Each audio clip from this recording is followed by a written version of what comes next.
Hi friends, welcome back to FT hub education channel. My name is Ranjeet Prasad. Friends, आज मैं आपको पढ़ाने वाला हूं फ्यूचर कॉन्टिन्यूअस टेंस। जी हां, आपने सही सुना।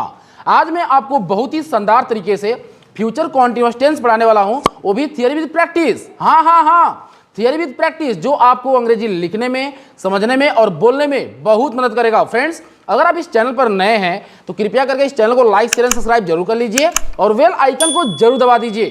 तो फ्रेंड्स, बिना देर के इस वीडियो को शुरू करते हैं और सीखते हैं फ्यूचर कॉन्टिन्यूअस टेंस।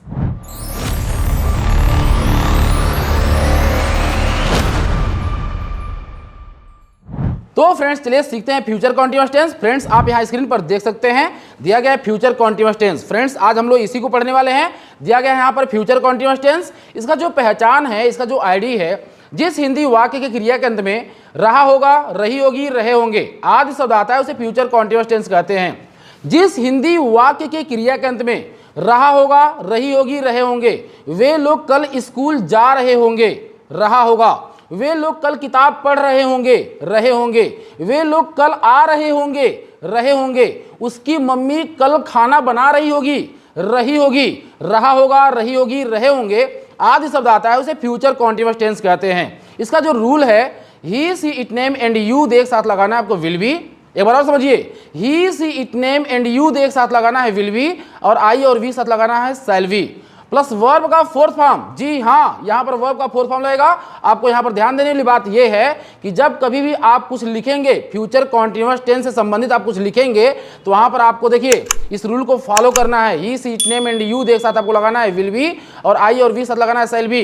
लेकिन जब कभी भी आप स्पोकन करेंगे ना, तो आपको देखिए सबके साथ he, she, it, name and I, we, you सबके साथ आपको लगाना है विल बी। मुझे उम्मीद है आपको समझ में आ गया हो, क्योंकि शैल बी का प्रयोग स्पोकन में नहीं करते हैं। ये क्लियर हो गया ना। चलिए, अब हम लोग सीखने वाले हैं सिंपल सेंटेंस। यहां पर देख सकते हैं आप, दिया गया है सिंपल सेंटेंस। इसका जो स्ट्रक्चर है, सबसे पहले आपको लगाना है सब्जेक्ट। जी हाँ, सबसे पहले आपको लगाना है सब्जेक्ट, उसके बाद विल सेल लगाना है, उसके बाद बी लगाना है, उसके वर्ब का फोर्थ फॉर्म। जी, यहां पर आपका वर्ब का फोर्थ फॉर्म मतलब आईएनजी वाला फॉर्म लगेगा।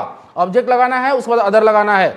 मोहन कल बाजार जा रहा होगा, Mohan will be going to market tomorrow. समझ में आ गया ना। देखिए, अगर यहां सब्जेक्ट में he, she, it, name and you दे रहेगा, तो यहां पर आपको विल बी लगाना है। अगर यहां पर आई, वी रहेगा, तो यहां पर आपको शैल बी लगाना है। लेकिन बोलते समय में शैल बी का प्रयोग नहीं करना है, लिखते समय में शैल बी का प्रयोग करना है आई और वी के साथ। यहां पर देखिए, राकेश कल खाना खा रहा होगा, Rakesh will be eating food tomorrow. वे लोग कल क्रिकेट खेल रहे होंगे, they will be playing cricket tomorrow. उसकी मम्मी कल खाना बना रही होगी, his mother will be cooking food tomorrow. Radha कल बगीचे में फूल तोड़ रही होगी, Radha will be plucking flower tomorrow in the garden. Radha will be plucking flower tomorrow in the garden. Radha कल स्कूल में गाना गा रही होगी, Radha will be singing a song in the school tomorrow.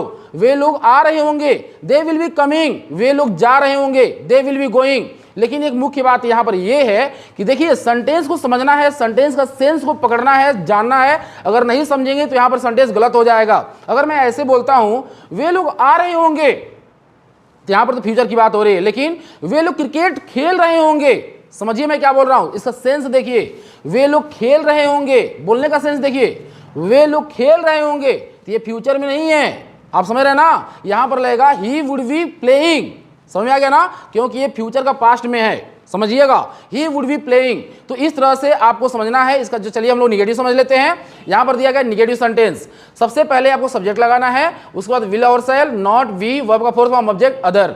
Mohan कल बाजार नहीं जा रहा होगा, Mohan will not be going to market tomorrow. देखिए, विल और बी के बीच में नॉट लग रहा है। क्या लग रहा है? Not.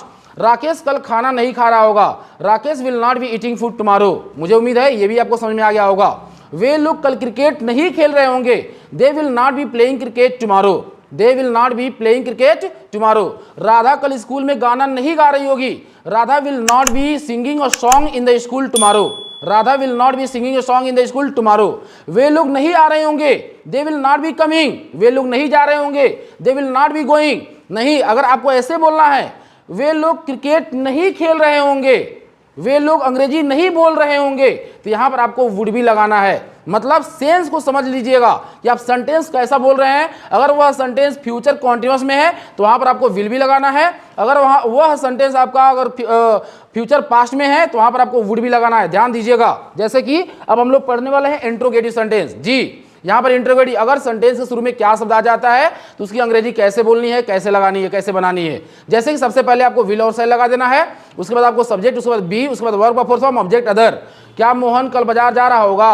Will Mohan be going to market tomorrow? Will Mohan be going to market tomorrow? क्या राकेश कल खाना खा रहा होगा? Will Rakesh be eating food tomorrow? क्या वे लोग कल आ रहे होंगे? Will they be coming tomorrow? Will they be coming tomorrow? क्या राधा स्कूल में कल गाना गा रही होगी? Will Radha be singing a song in the school tomorrow? तो मुझे उम्मीद है क्या वाला भी कंसेप्ट आपको समझ में आ गया होगा। नहीं आया ना? एक बार और समझिए। मतलब यहाँ पर क्या है, अगर सेंटेंस के शुरू में क्या शब्द आ जाए सबसे पहले आपको विल और शैल लगा देना है। क्लियर हो गया होगा? उसके बाद आपको सब्जेक्ट लगा लेना है। चलिए अब हम लोग सीखने वाले हैं इंट्रोगेटिव प्लस नेगेटिव। जी हाँ, यहाँ पर दिया गया है सबसे पहले आपको विल शैल लगाना है, उसके बाद आपको सब्जेक्ट लगाना है, उसके बाद नॉट लगाना है, उसके बाद बी लगाना है। अगर आपको सेंटेंस बनाने नहीं आ रहा है तो इस स्ट्रक्चर को समझिए, आपको सेंटेंस बनाने आ जाएगा। क्या मोहन कल बाजार नहीं जा रहा होगा? Will Mohan not be going to market tomorrow? क्या राकेश कल खाना नहीं खा रहा होगा? Will Rakesh not be eating food tomorrow? मतलब समझ रहे ना, विल मोहन नॉट बी, मतलब सब्जेक्ट के बाद नॉट लग रहा है, आपको भी ऐसे ही लगाना है। चलिए अब हम लोग सीखने वाले हैं क्वेश्चन वर्ड। अगर सेंटेंस बीच में कब, क्यों, कहां, कैसे आ जाता है तो उसकी अंग्रेजी कैसे बनती है, आप यहां पर देख सकते हैं दिया गया क्वेश्चन वर्ड। सबसे पहले आपको क्वेश्चन वर्ड लगाना, मतलब अगर सेंटेंस बीच में कब, क्यों, कहां, कैसे आ जाएगा, कब, क्यों, कहां, कैसे आ जाएगा तो उसकी अंग्रेजी सबसे पहले आपको लिखना है, उसके बाद विल शैल, उसके बाद सब्जेक्ट, उसके बाद बी लिखना है, उसके बाद वर्ब का फोर्थ फॉर्म ऑब्जेक्ट अदर।